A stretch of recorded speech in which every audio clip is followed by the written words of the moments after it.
Bismillahirrahmanirrahim. Ya Rabbi bil Mustafa balligh maqasidana waghfir lana ma madha ya wasi'al karami.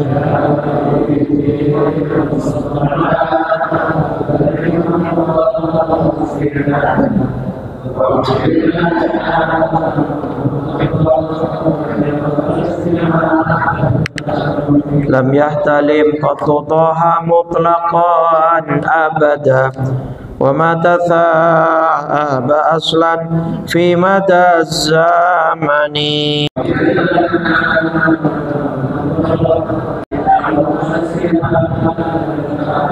Wa qalbuhu lam yanam wal ainu qad na'asat wa la yura dhilluhu fi syamsi dhu fatinin.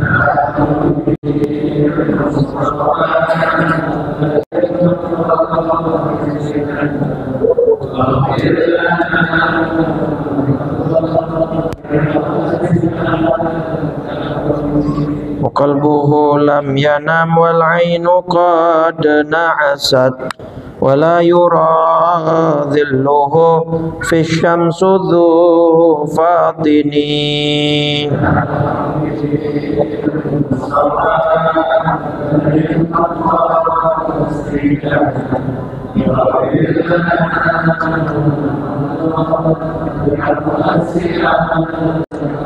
Abiyatuha qad atat sittina ma'mi'atin farrij biha karbana ya wasi'al karami.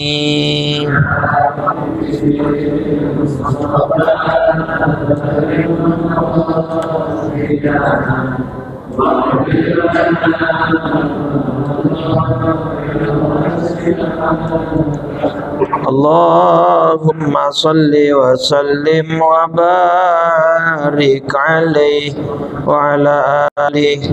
Al-Fatihah ila ruhi Rasulillah Sayyidina Muhammad ibn Abdullah wa ala alihi wa sahbihi wa mawalah wa jami'i awliya'illah wa asfiyallah, khususan sadatina Abi Bakrin wa Umar wa Uthman wa Ali wa an baqiyati sahabat tabi'in wa tabi'it tabi'in wa man tabi'ahum bi ihsanin ila yaumiddin wa alaina ma'ahum wa fihim bi rahmatika ya arhamar rahimin. Thumma ila ruhil muhajirin Ahmad bin Isa wal ustadz al-azam al-faqih al-muqaddam Muhammad ibn Ali Ba'la wa Syekh Abdul Rahman bin Muhammad al-Saqaf أولاده الجميع وأخوانه الجميع. ثم إلى روح صاحب الراتب بقطب الرشاد وخوث العباد والبلاد الحبيب عبد الله بن علوي الحداد وأصولهم وفروعهم.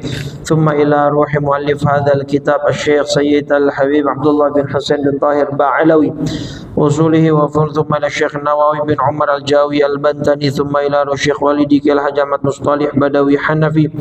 ثم إلى روح أحمد مرزوق بن مرصاد. ثم إلى روح حباب سكينة بنت سيد علي باهرون. ثم إلى روح من علماء وأهل نور الجماعة العمل جميعا. ثم إلى روح أمواتنا وأمواتكم وأموات المسلمين أجمعين أن الله الكريم تغشانا تغشاهم بالرحمة والمغفرة ويعيد علينا من بركاتهم وعلومهم ونفحاتهم في الدين والدنيا والآخرة وعلانية الفتوح والمنوح والرسوخ وتوبة النصوح وصلاح الجسد والروح وإلى حضرة النبي. الفاتحة. أعوذ بالله من الشيطان الرجيم. بسم الله الرحمن الرحيم. الحمد لله رب العالمين الرحمن الرحيم مالك يوم الدين إياك نعبد وإياك نستعين اهدنا الصراط المستقيم صراط الذين أنعمت عليهم غير المغضوب ولا الضالين Amin. Bismillahirrahmanirrahim. Nawaitu ta'alluma wa ta'lima wa tadhakkura wa tadhkira wan naf'a wal intifa'a wal ifadata wal istifadata wal hatha ala tamassuki bi kitabillahi wa bi sunnati rasulillahi sallallahu alaihi wasallam wa du'a ilal huda wa dalalata alal khair ibtigha'a wajhillahi wa mardatihi wa qurbihi wa thawabihi. Bismillahirrahmanirrahim. Assalamualaikum warahmatullahi wabarakatuh. Innal hamdalillah nahmaduhu wa nasta'inuhu wa nastaghfiruh wa na'udzu billahi min shururi anfusina wa min sayyiati a'malina. May yahdihillahu fala mudilla lahu wa may yudlil fala hadiyalah. Asyhadu an la ilaha illallah wahdahu la syarika lah wa asyhadu anna sayyidana wa nabiyyana Muhammadan abduhu wa rasuluh la nabiyya wa la rasula ba'dah. Allahumma salli wa sallim wa karrim wa azim ala sayyidina Muhammadin wa ala alihi wa sahbihi haqqa qadrihi wa miqdarihi al-azim.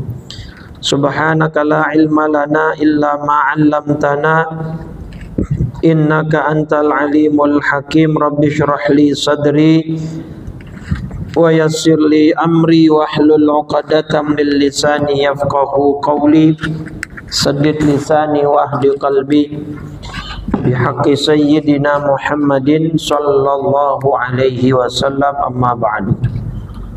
Faya yuhal hadirun wal hadirat, seluruh pengurus PKM Masjid Jami' Nurul Amal, para asatidz, para guru, para orang tua, para hujjaj, para tokoh masyarakat, segenap jamaah salat maghrib rahimakumullah. Alhamdulillah Allah berikan kita nikmat iman Islam, panjang umur hingga detik ini.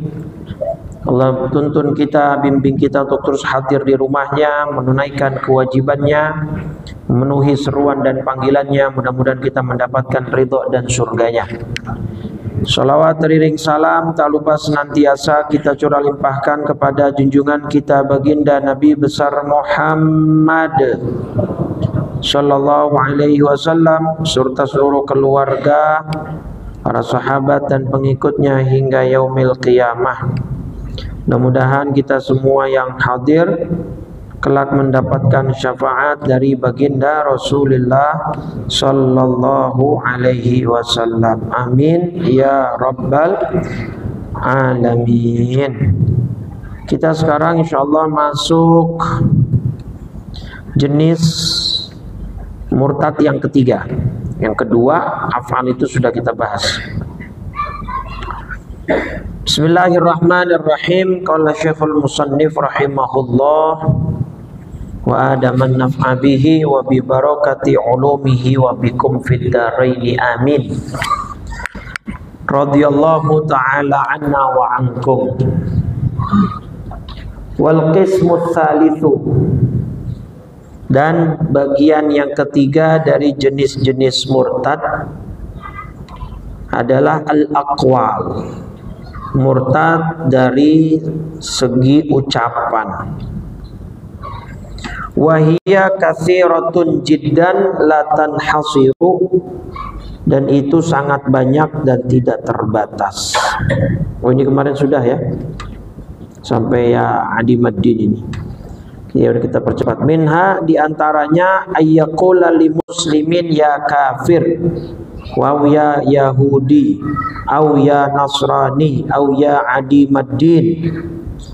ketika orang memanggil orang lain kafir, Yahudi, hei Nasrani, hei orang yang tak beragama, muridan bidzalika, dengan ucapan-ucapan itu dia sengaja berniat atau diniatkan di dalam hatinya ucapan seperti itu, annalladzi alaihi al-mukhatab minad-din kufrun au yahudiyatun au nasraniyatun au laysa bid-din. Ketika memang dia meniatkan dengan berbicara begitu benar-benar manggil kafir, kafir beneran, yang dimaksud dalam hatinya gitu ya. Orang yang gak beragama, dia menganggap orang itu gak punya agama beneran. Nah, maka si pelaku yang berbicara begitu memanggil orang lain yang muslim seperti itu dengan niat demikian, bukan bercanda gitu ya, bukan guyonan, benar-benar manggil kafir karena dia meyakini orang ini udah kafir. Nah, maka itu omongan bisa berbalik kepada dia dan dialah yang berstatus kafir atau murtad di sisi Allah. Naudzubillah ya. Jadi jangan sembarangan, jangan macam-macam. Ya. Karena memang begitu yang disebut oleh Nabi Muhammad sallallahu alaihi wasallam di dalam hadis Bukhari nomor 6104. Ayyuma rajulin qala li akhihi ya kafir. Siapapun orangnya ketika dia memanggil saudaranya dengan sebutan wahai kafir, faqad ba'a biha ahaduhuma, maka tuduhan itu akan menimpa salah satu dari keduanya. Maknanya kalau di sisi Allah ternyata yang dia panggil kafir enggak kafir, maka tuduhan itu akan tokalik. Ngerti tokalik? Mentok, dia balik. Artinya balik ke diri dia sendiri. Gitu ya. Bahasa mana itu tokalik? Bahasa zaman dulu ya, tokalik. Mentok, dia balik. Jadi jangan sembarangan. Perbedaan pendapat hanya karena mungkin diiringi dia, kalau ternyata yang dia tuduh tidak seperti itu di sisi Allah. Alhamdulillah. Mulut itu emang penting banget dijaga, Bapak Ibu. Nah, kalau yang begini aja nggak boleh ya. Ikrimah itu kan putranya Abu Jahal. Itu ketika orang-orang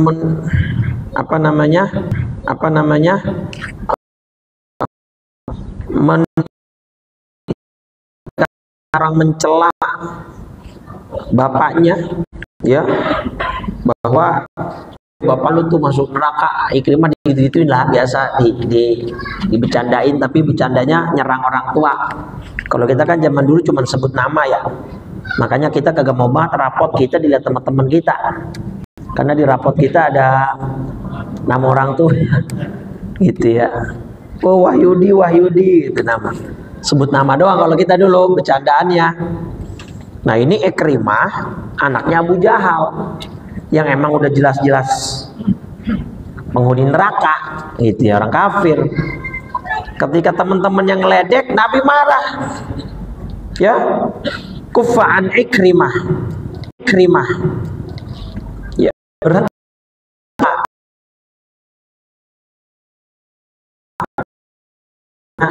Ya, gimana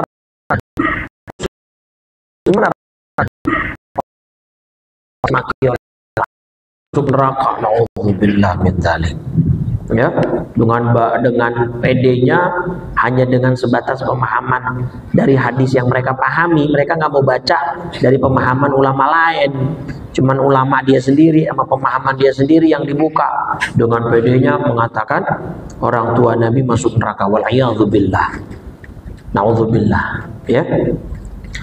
Kalau kita jelas mereka itu termasuk ahlul fatrah. Apa itu ahlul fatrah? Yaitu orang yang hidup di masa transisi. Ini pelajaran penting juga untuk jaga mulut, jaga lisan, jangan sembarangan sama Nabi Muhammad SAW. Tapi ini dalil Ustaz, kan dalil sesuai pemahaman kamu. Pakai hadisnya mereka rata-rata itu. Ketika ada orang nanya tentang, ya Rasul, bapaknya masuk mana? Ada hadis memang, inna abi wa abaka finnar, bapakku dan bapakku masuk neraka. Padahal konteks abun dalam bahasa Arab itu nggak mesti selalu bermakna bapak kandung. Orang Arab manggil bapak itu bisa juga yang ditujukan siapa? Paman, om. Jadi kata ulama kita Ahlussunnah wal Jamaah, yang dimaksud Nabi dalam hadis inna abi wa abaka finnar, ayahku dan ayahmu itu sama-sama di neraka, yang dimaksud bukan bapak kandung Nabi. Tapi yang dimaksud siapa? Paman Nabi, Abu Lahab itu. Terus dalil selanjutnya nih, surat Al-Isra surat 17 ya ayat 15. Kata Allah, wa ma kunna mu'adzibina hatta nab'atsa rasula. Dan ya, kami tidak akan menyiksa sebelum kami mengutus seorang rasul. Jelas, Pak. Orang tua Nabi itu namanya ahlul fatrah, orang yang hidup di masa transisi. Kedua orang tua Nabi hidup setelah zaman Nabi siapa? Terakhir sebelum Nabi Muhammad, Nabi Isa. Nabi Muhammad sudah lahir belum? Lah belum. Namanya ahlul fatrah. Ayat ini bilang, kami tidak akan menyiksa sebelum kami mengutus rasul. Nabinya masih dalam kandungan Ibunda Aminah. Mereka dengan bangganya udah gitu disebarin di kajian-kajian umum lagi. Udah gitu nyelak-nyelak ulama yang bilang orang tua Nabi masuk surga lagi. La haula wala quwwata illa billah. Sangkanya mereka lagi membelain hak itu, membela kebenaran. Padahal mereka sedang su'ul adab kepada Nabi Muhammad SAW. Wong Ikrimah aja yang jelas-jelas bapaknya Abu Jahal, Nabi suruh stop ngomong-ngomongin bapaknya. Suruh stop untuk ngeledek-ngeledek Ikrimah. Lah ini umat Nabi, katanya mau dapat syafaat Nabi. Lah ngomongin orang tua Nabi, lantang bener. Sopan gak kira-kira begitu ke Nabi? Kurang ajar gak? Kurang ajar lah. Di mana otaknya? Katakan misalnya benar orang tua Nabi masuk neraka, katakan seperti itu. Apa pantas dia ngomong-ngomongin terus juga? Loh, Ikrimah aja Abu Jahal jelas-jelas sama Nabi suruh stop. Lah ini di kajian, disebarin ke jamaah untuk mendoktrin supaya jamaah yakin orang tua Nabi masuk neraka. Lah mana sopan santunnya, adabnya sama Nabi Muhammad SAW? Kalau kita jangan ikut-ikutan yang kelompok begitu tuh. Yakini bahwa orang tua Nabi minan najid, termasuk orang yang selamat. Iyalah. Ya gitu Kak. Karena memang mereka min ahlil fatrah, mereka termasuk orang yang hidup di zaman masa transisi yang tidak ada Nabi, zaman masa transisi yang tidak ada Nabi. Dan Allah bilang, kami tidak akan menyiksa sebelum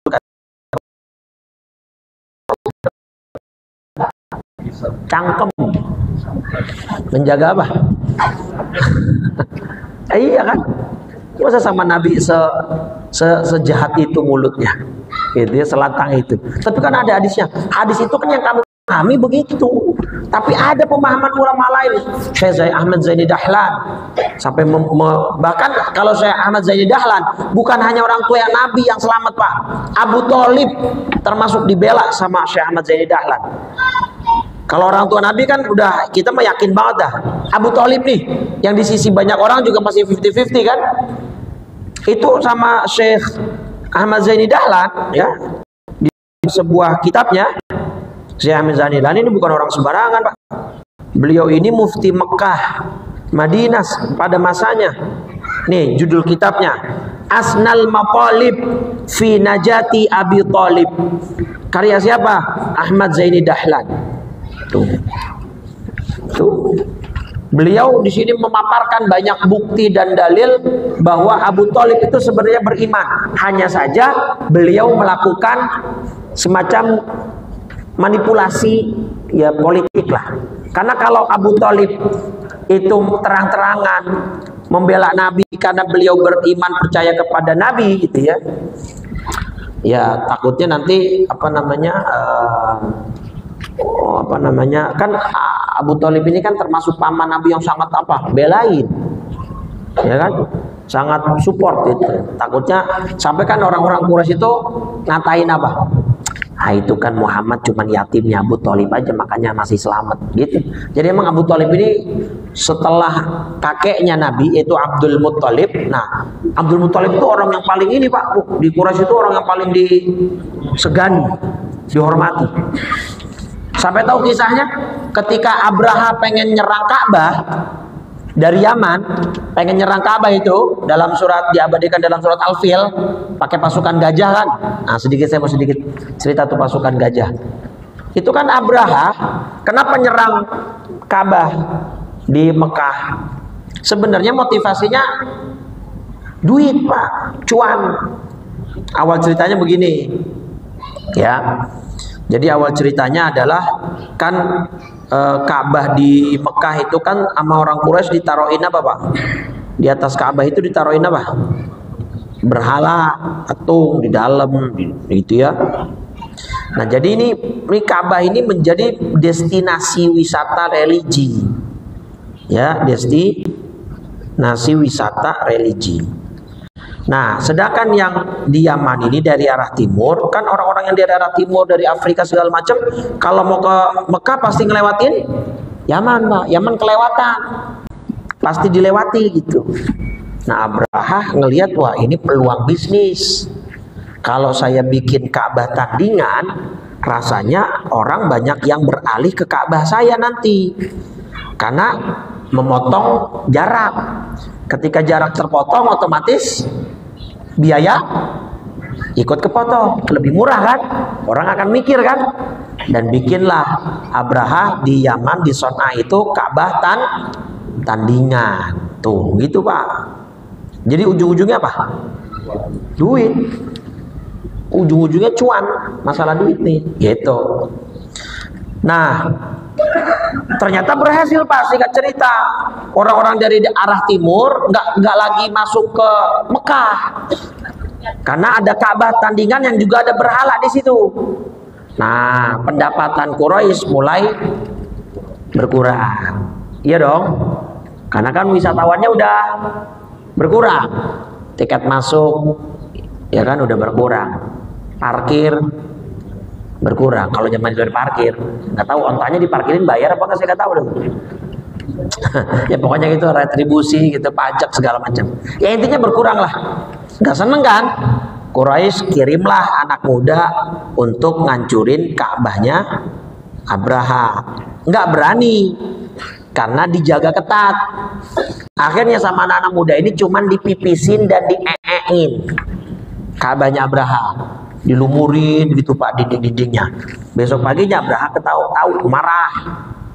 Nah, awalnya nggak tahu nih siapa pelakunya, dicari-cari tahu kan. Dulu kan belum ada CCTV, iya nggak? Belum ada CCTV. Yang sekarang aja ada juga sering rusak gitu ya. Ya kan kalau ada kasus apa ada aja rusak lah, belum maintenance lah. Ya alhamdulillah. Setelah selesai lama dalam pencarian, akhirnya tersiar kabar pelakunya orang Quraisy. Nah disitulah Abraha memutuskan mau nyerang Ka'bahnya Quraisy gitu. Nyambung ini udah. Nah Abraha minta bantuan. Abraha ini kan sebenarnya bukan raja asli Bu Pak. Dia ini jenderal yang dikirim oleh Najasyi, raja dari Habasyah, dari Ethiopia. Nah di Ethiopia itu kan di Afrika. Nah kebanyakan di Afrika itu adanya gajah. Maka Abraha meminta backup pasukan gajah. Berapa ekor gajahnya? Dalam satu riwayat ada yang bilang 8, ada yang bilang 12.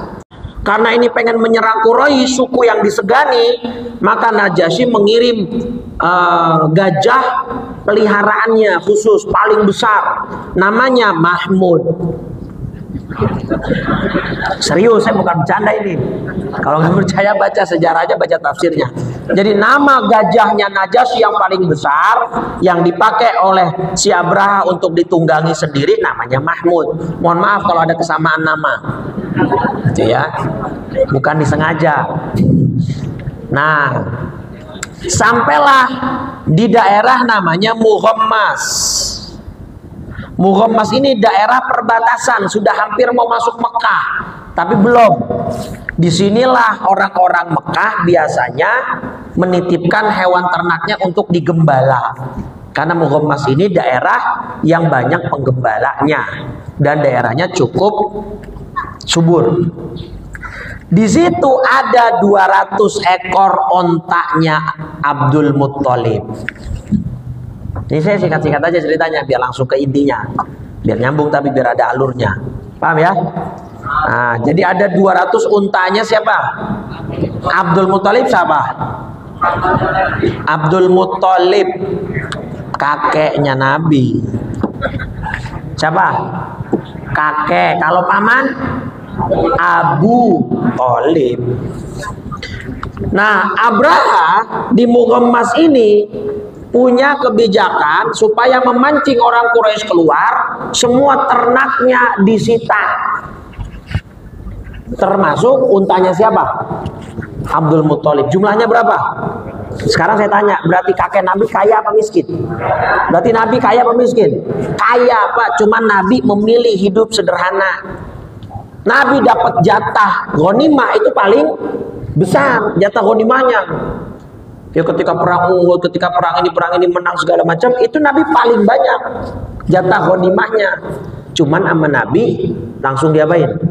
Lah yang kemarin baru kita bahas minggu lalu, Nabi habis sholat asar langsung ngapain? Masuk rumah pulang ngapain? Ngambil emas. Supaya buat diapain emasnya? Padahal cuma sisa sedikit. Tumben masih pada ingat. Oh ada emasnya sih ya. Pembahasannya gampang, ada emasnya jadi gampang diingat. Alhamdulillah. Iya, saya kira udah pada lupa kali pelajaran minggu lalu. Setelah itu kan bukti kan? Bukan Nabi nggak punya, cuma Nabi punya. Begitu Nabi punya langsung dibagi-bagi. Tapi bukannya miskin, memilih hidup sederhana. Lah kakeknya aja punya 200 onta, Pak. Masa ya cucunya dibiarin susah kan nggak mungkin. Begitu. Nah, disita juga nih 200 ekornya Abdul Muttalib. Orang-orang Mughammas bilang ke Abraha, jangan yang ini jangan. Ini punya pemuka Quraisy, orangnya wibawa, orangnya tegas begini. Abraham makin tertantang. Sini, kirimin satu utusan, bilang sama Abdul Muttalib, kalau mau ontaknya balik, suruh datang menghadap saya. Kata siapa tuh? Abraha. Abraha masih di atas Mahmud nih. Apa Mahmud itu? Raja. Abraha posisinya di atas Mahmud. Ya, raja paling gede, penggajah paling gede. Abdul Muttalib datang, Pak. Nih, lihat. Di dalam tafsir Al-Baghawi disebutkan, saking wibawanya Abdul Muttalib, tampan. Abdul Muttalib itu ganteng, Pak. Gak mungkin Nabi kita jelek ganteng kalau kakeknya jelek. Enggak, dari kakeknya udah ganteng. Abdul Muttalib tuh ganteng, tampan, rupawan, wibawa, badannya tegak, gagah. Begitu Abraha ngelihat Abdul Muttalib dari kejauhan, perawakannya seperti itu, turun Abraha, Bapak Ibu. Kenapa? Dari saking menghormati dari Abdul Muttalib. Ini orang bukan orang sembarangan, kelihatan Bapak Ibu. Begitu turun, Abraha udah siap-siap nih ancang-ancang, takutnya Abdul Muttalib ngajakin perang langsung di situ atau ribut segala macam, atau minimal negosiasi lah, ya lobby terkait apanya? Bukan ontanya. Yang awal disangkanya Abraha, ini Abdul Muttalib itu sangkain pengen negosiasi terkait Ka'bah. Kan si Abraha pengen ngapain? Pengen kancurin Ka'bah. Onta yang disita itu cuma sebagai apa? Pancingan. Jadi Abraha itu pengennya Abdul Muttalib nggak usah ikut campur. Saya pengen nyerang Ka'bah. Ya, kamu nggak usah ikut campur. Saya nggak akan menyakiti satu orang pun di antara penduduk Quraisy. Semua akan selamat. Yang penting saya bisa menyerang Ka'bah. Nah, pikiran Abraha, Abdul Muttalib datang tuh pengen negosiasi supaya untuk tidak menyerang apa? Ka'bah. Secara kan Abdul Muttalib ininya ibaratnya pemimpinnya. Ujuk-ujuk Abdul Muttalib malah bukan negosiasi terkait Ka'bah. Malah negosiasinya terkait apa? Ontaknya beliau. Kalau bahasa kita, Abraha, mana itu onta-onta saya? Ya, yang 200 ekor, mana sih? Kembaliin. Terus kata si Abraha, ya, saya kecewa sama kamu, gitu. Kata si siapa tuh? Kata Abraha, saya kecewa sama kamu. Loh, kecewa kenapa? Kamu ini kan orang yang berwibawa, kamu ini kan orang yang hebat, kamu ini kan tokoh, orang yang ditokohkan. Saya kira kamu akan membela martabat dan harkat sukumu. Saya kira kamu akan membela habis-habisan kebanggaan sukumu, yaitu Ka'bah. Kok sekelas kamu, sekelas orang seperti kamu, pikirannya cuma masalah onta, cuma masalah harta. Wah, saya kecewa. Saya kira saya akan berhadapan dengan orang yang besar, yang di dalam pikirannya saya kira hanyalah keselamatan dan harkat martabat kaumnya. Saya kira kamu datang buat membela kaum kamu. Malah kamu datang buat apa? Buat masalah onta. Ternyata kamu hanya orang hina, rendahan, yang di pikirannya cuma ada harta. Itu omongannya siapa itu? Abraha. Terus apa kata si Abdul Muttalib? Nih lihat. Qala Abdul Muttalib, ana rabbu hadhil ibil. Abraha, asal lo tahu ya. Gitu. Kalau bahasa kita nih, ini onta punya saya. Jadi saya bertanggung jawab atas onta-onta saya. Wa inna lihadzal baiti rabban sayamna'uhu. Sedangkan rumah yang engkau akan serang, maksudnya apa? Ka'bah yang engkau akan serang juga ada yang punya. Kalau kamu mau nyerang itu urusan kamu, bukan sama saya, tapi sama yang punya. Lah, dari percakapan ini aja kan berarti sebenarnya Abdul Muttalib tahu ini Ka'bah punya Allah ya. Berarti beriman nggak Abdul Muttalib? Lah, beriman Pak. Begitu. Makan ada tuh sholawat kakeknya Nabi Abdul Muttalib yang ketika Nabi lahir dikelilingin tuh. Shalla alaika Allahu ya Adnani. Itu sholawat yang dibacain sama kakek Nabi Abdul Muttalib. Nabinya masih bayi.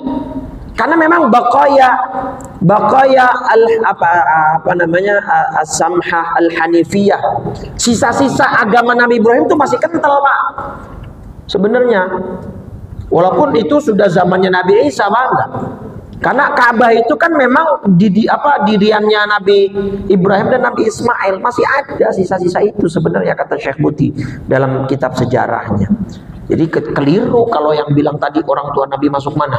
Neraka. Wong kakeknya aja tahu ini Ka'bah ada yang punya. Urusan Anda kalau Anda mau menyerang itu bukan nama saya, tapi sama. Tahu nggak tuh? Nah udah, akhirnya mau nggak mau diapain? Ya diserang, dibiarkan, kata Abdul Muttalib, silakan kalau Anda mau nyerang. Mas saya nggak ikut-ikutan ya, saya nggak tanggung jawab. Silakan. Itu rumah ada yang punya. Dan orang kalau rumut, siapa Mahmud nih? Ini kayaknya sampai sebulan ke depan masih ingat ini mah. Kalau yang bilang begini-begini aja ingat dah. Itu Mahmud Pak, subhanallah, di antara 12 gajah yang lain, ketika dari Mughammas ini Abraha menuju Mekah, cuma satu-satunya gajah yang menolak untuk jalan si Mahmud. Jadi si Mahmud udah diapain? Udah dipecut, udah dicucuk. Kalau gajah bukan dipecut Pak, dicucuk, ada besinya kan? Karena kulit dia kan keras, dipecut tuh apa kagak berasa. Ada besinya tuh yang buat ngarahin dia. Diarahin ke arah Mekah, selalu tabarruk, selalu dia sujud begitu duduk. Tapi kalau diarahin ke arah yang lain, mau dia jalan. Karena gede badannya, nggak ada yang bisa dorong. Akhirnya Mahmud ditinggalin. Tuh. Jadi Mahmud satu-satunya gajah yang selamat Pak dari lemparan batu yang dilempar oleh burung babi. Maka Mahmud kan artinya yang terpuji Pak. Maka kalau ada yang namanya Mahmud ya mungkin filosofinya dari situ, supaya orangnya kuat kayak gajahnya Abraha gitu. Dan tapi dia ketika mau melawan Allah, melawan kebenaran, dia nggak berani. Itu kan filosofinya begitu Pak. Sekuat-kuatnya gajah nih si Mahmud, tapi kalau disuruh nyerang Allah untuk melawan kebenaran, dia nggak berani. tapi dia kuat gitu, maksudnya begitu. Ada yang namanya Mahmud sini. Mahmudah kali, kalau Mahmudah perempuannya Mahmudah. Nah itu Pak ya. Nah jadi jaga itu mulut. Nah, kakeknya Nabi Abdul Muthalib tahu ini Ka'bah ada yang punya. Gitu ya. Ini rumah ada yang milikin. Maka kalau Anda mengganggu rumah ini ya Anda berurusan sama yang punya. Selesai urusan gitu. Dan akhirnya kan binasa. Itu batu yang kecil-kecil dilempar ababil tembus Pak. Ke kulit gajah yang tebal-tebal itu, yang gede-gede itu tembus semua. Ke pasukannya, ke manusianya, ke gajahnya tembus semua. Nah kalau Abraha dalam riwayat tafsir Baghawi itu meninggalnya nggak di tempat Pak, dia sempat pulang dulu tapi dikena penyakit yang anggota tubuhnya copot satu persatu. Itu Abraha. Kalau kita penyakit apa yang begitu?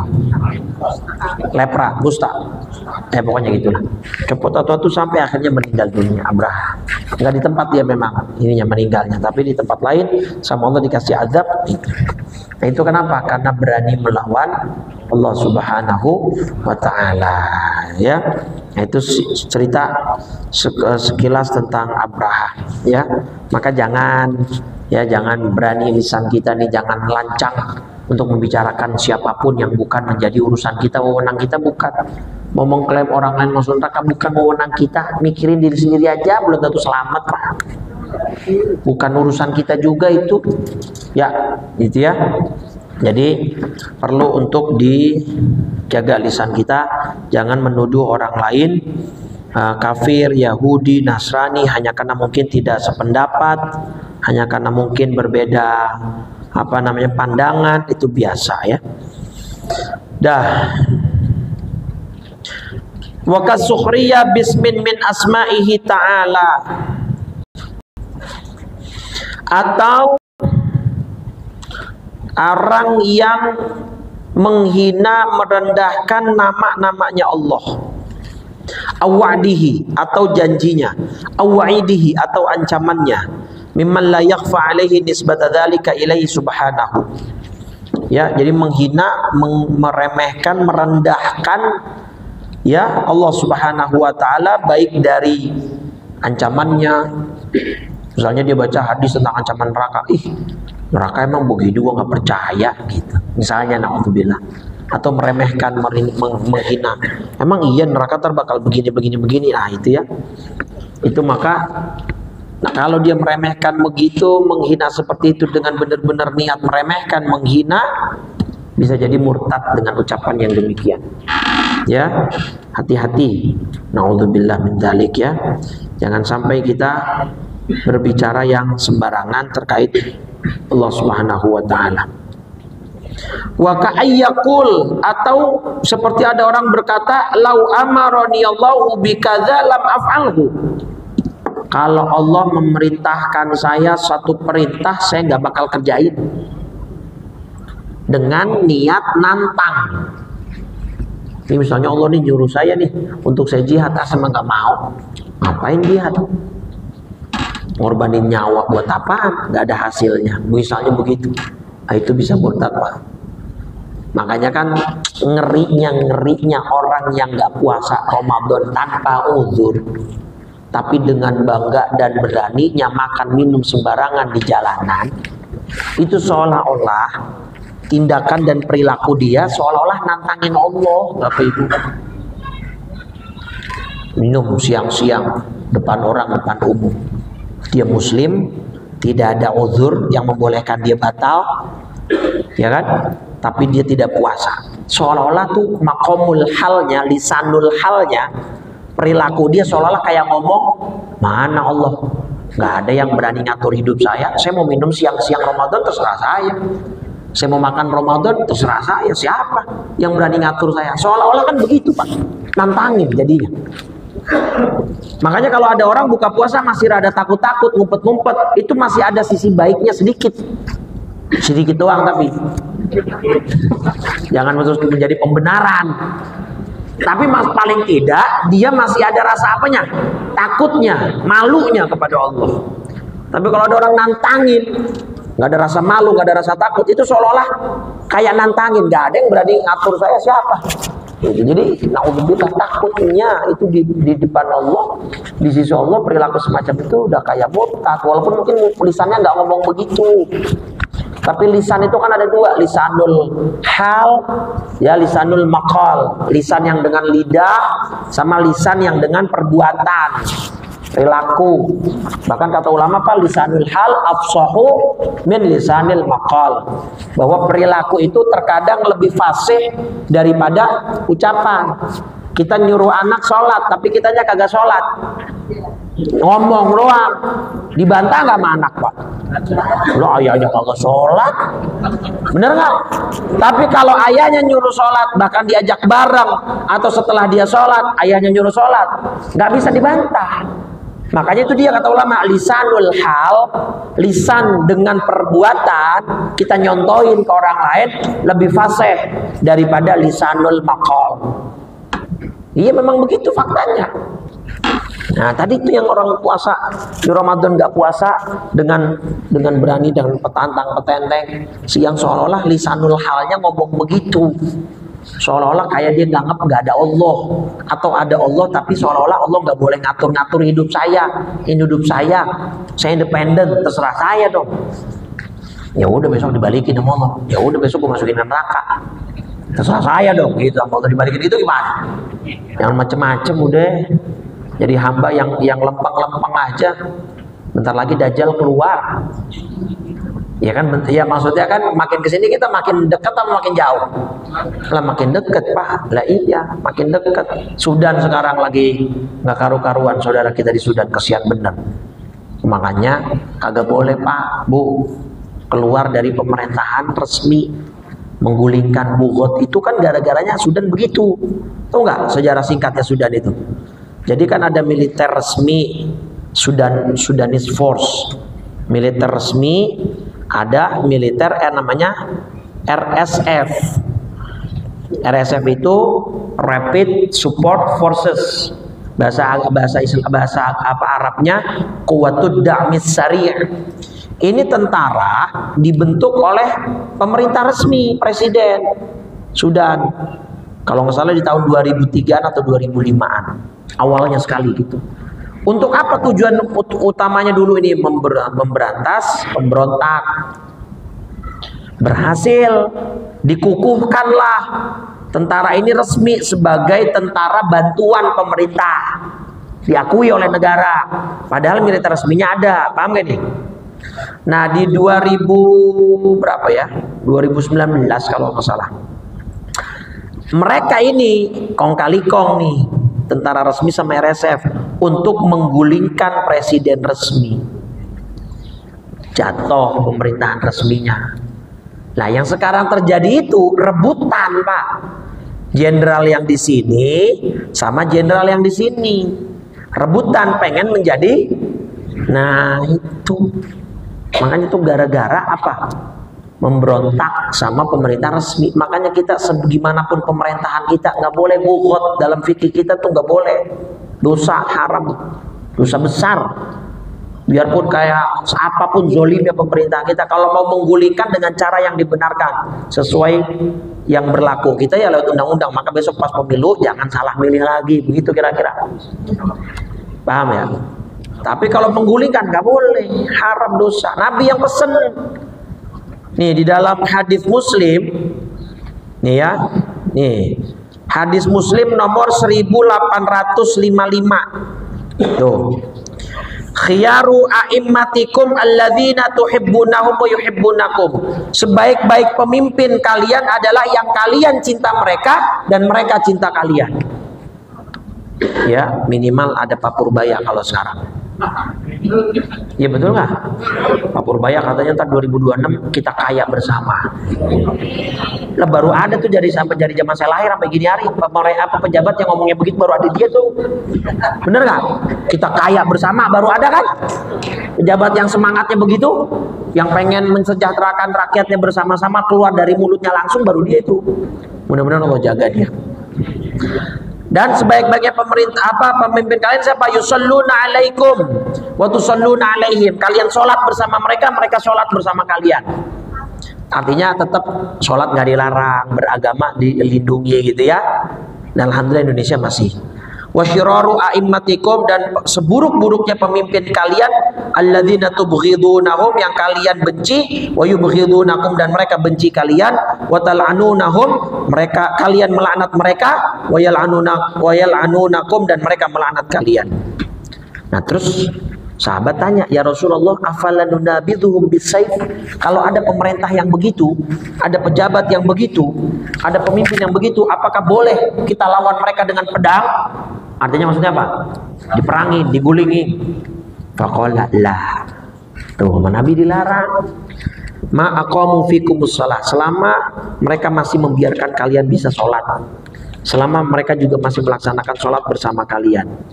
Wa idza ra'aitum min wulatikum syai'an takrahunahu fakrahu amalahu. Kalau kalian melihat ada kebijakan pemerintah yang kalian benci, bencilah kebijakannya. Bencilah kebijakannya. Bencilah. Camkan ini dalam hati Bapak Ibu. Wal tanzi'u min ta'atin. Jangan sekali-kali Anda berpikir untuk keluar dari taat kepada pemerintah. Selama pemerintah itu tidak menyuruh hal maksiat. Kalau sudah maksiat, melanggar akidah, ya nggak boleh dituruti. Tapi selama tidak, harus patuh, harus nurut. Itulah ibadah kita sebagai rakyat. Insya Allah kita masuk surga jalur WNI. Kata pemerintah, wah ini kata malaikat, ini dosanya banyak ini, masukin neraka. Kata malaikat rahmat, tar dulu, jangan, dia orang Indonesia itu. Lah emang apa Indonesia? Sabarnya banyak. Jadi biarpun dosanya banyak, sabarnya juga banyak. Dia dizolimin mulu, udah masukin aja surga, udah masukin. Nah, jadi ada juga ntar bisa masuk surga jalur WNI gitu ya. Jadi ini Bapak Ibu, makanya dosa besar. Keluar dari pemerintah resmi itu dosa besar, nggak boleh ya. Nah kita belajar dari Sudan, dan sekaligus kita berdoa kepada rakyat Sudan, mudah-mudahan Allah berikan jalan keluar terbaik. Karena kan lihat gak video-videonya Bu, yang dilindas pakai mobil sampai meninggal, yang disuruh kubur diri sendiri hidup-hidup, yang ibu sama balitanya digantung di pohon hidup-hidup sampai meninggal, yang orang-orang disuruh lari, ntar ini kayak dibuat mainan. Jadi ada beberapa militer nembak-nembakin atu-atu dari belakang. Dan yang bikin kisruhnya apa? Selain mereka saling tuding. Yang militer resmi ngatain RSF lah pelakunya, yang RSF bilang inilah pelakunya. Tapi sekarang memang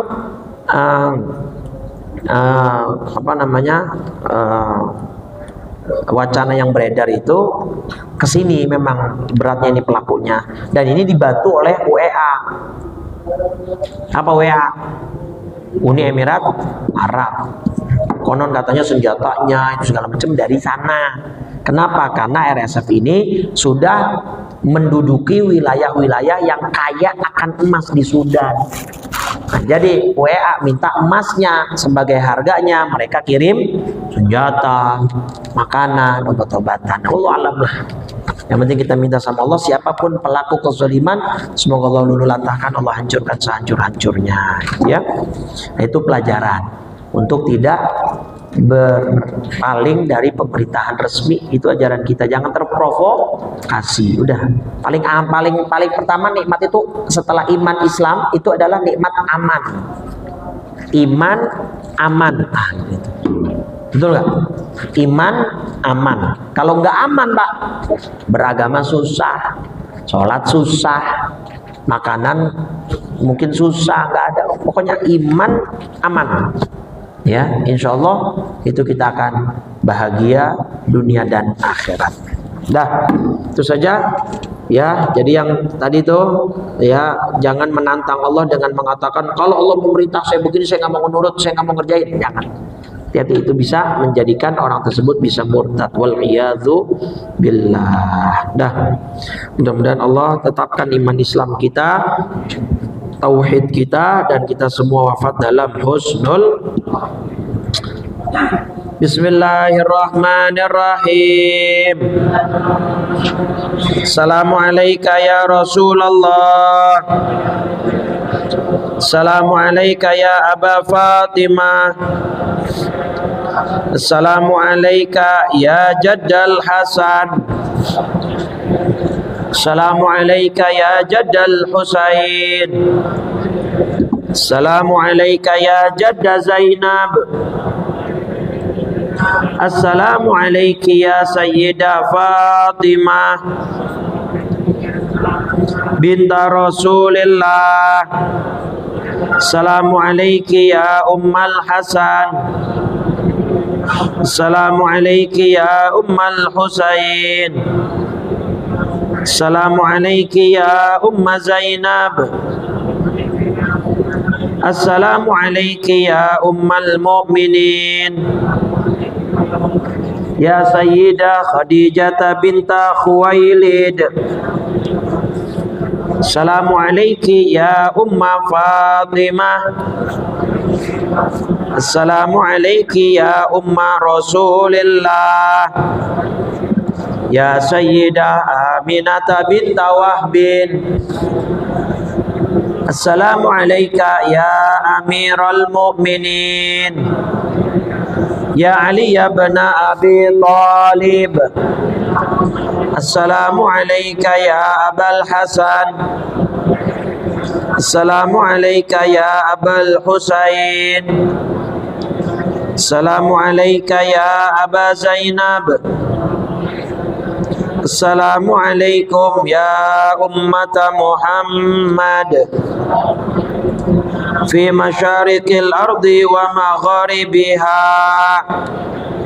al-ahya'i minkum wal amwat wa rahmatullahi wa barakatuh. Afdalul dzikri fa'lam annahu la ilaha illallah, la ilaha illallah, la ilaha illallah, Muhammadur Rasulullah sallallahu alaihi wasallam. Kalimatu haqqin 'alaiha nahya wa 'alaiha namut wa biha nub'atsu insyaallah ta'ala minal aminin. Alhamdulillah rabbil alamin. Allahumma shalli ala sayyidina Muhammadin wa ala alihi washabihi ajma'in. Allahumma inna nas'alukal huda wat tuqa wal 'afafa wal ghina. Allahumma ati nufusana taqwaha wa zakkiha anta khairu man zakkaha anta waliyuha wa maulaha bi rahmatika ya arhamar rahimin. Rabbana la tuzigh qulubana ba'da idh hadaitana wa hab lana min ladunka rahmah innaka antal wahhab. Ya muqallibal qulub tsabbit qulubana wa qulub auladina wa banatina ala dinika wa ta'atik ya muhawwilal hawli wal ahwal. Hawil ahwalana ila ahsanil hal. Rabbana atina fid dunya hasanah fil akhirati hasanah wa qina adzaban nar. Sallallahu ala sayyidina Muhammadin wa ala alihi washabihi wasallam. Walhamdulillahi rabbil alamin. Subhanakallahumma wa bihamdika asyhadu an la ilaha illa anta astaghfiruka wa atubu ilaik. Walhamdulillah minkum. Assalamualaikum warahmatullahi wabarakatuh.